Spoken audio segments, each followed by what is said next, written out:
He did not wear his scarlet coat, for blood and wine are red, and blood and wine were on his hands when they found him with the poor dead woman whom he loved, and murdered in her bed. He walked amongst the trial men in a suit of shabby grey. A cricket cap was on his head, and his step seemed light and gay. But I never saw a man who looked so wistfully at the day. I never saw a man who looked with such a wistful eye upon that little tent of blue which prisoners call the sky, and at every drifting cloud that went with sails of silver by. I walked with other souls in pain within another ring, and was wondering if the man had done a great or little thing, when a voice behind me whispered low, "That fellow's got to swing."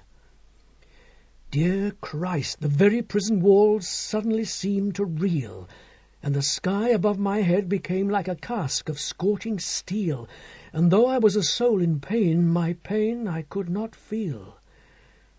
I only knew what hunted thought quickened his step, and why he looked upon the garish day with such a wistful eye. The man had killed the thing he loved, and so he had to die.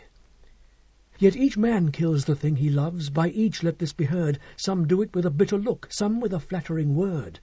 The coward does it with a kiss, the brave man with a sword. Some kill their love when they are young, and some when they are old. Some strangle with the hands of lust, some with the hands of gold. The kindest use a knife, because the dead so soon grow cold. Some love too little, some too long. Some sell and others buy. Some do the deed with many tears, and some without a sigh. For each man kills the thing he loves, yet each man does not die.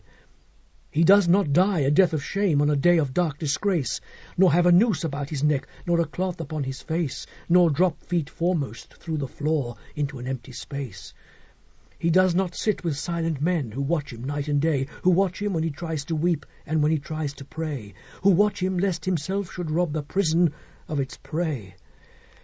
He does not wake at dawn to see dread figures throng his room, the shivering chaplain robed in white, the sheriff stern with gloom, and the governor all in shiny black with the yellow face of doom.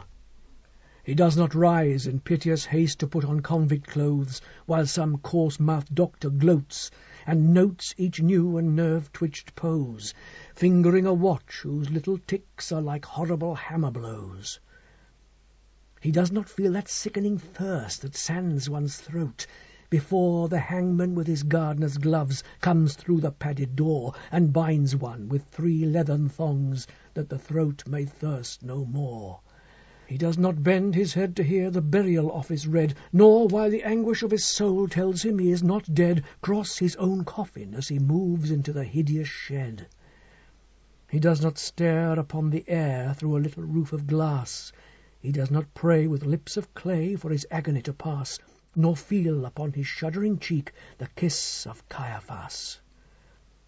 6 weeks the guardsman walked the yard in the suit of shabby grey. His cricket cap was on his head, and his step seemed light and gay, but I never saw a man who looked so wistfully at the day. I never saw a man who looked with such a wistful eye upon that little tent of blue which prisoners call the sky, and at every wandering cloud that trailed its ravelled fleeces by. He did not wring his hands, as do those witless men who dare to try to rear the changeling hope in the cave of black despair.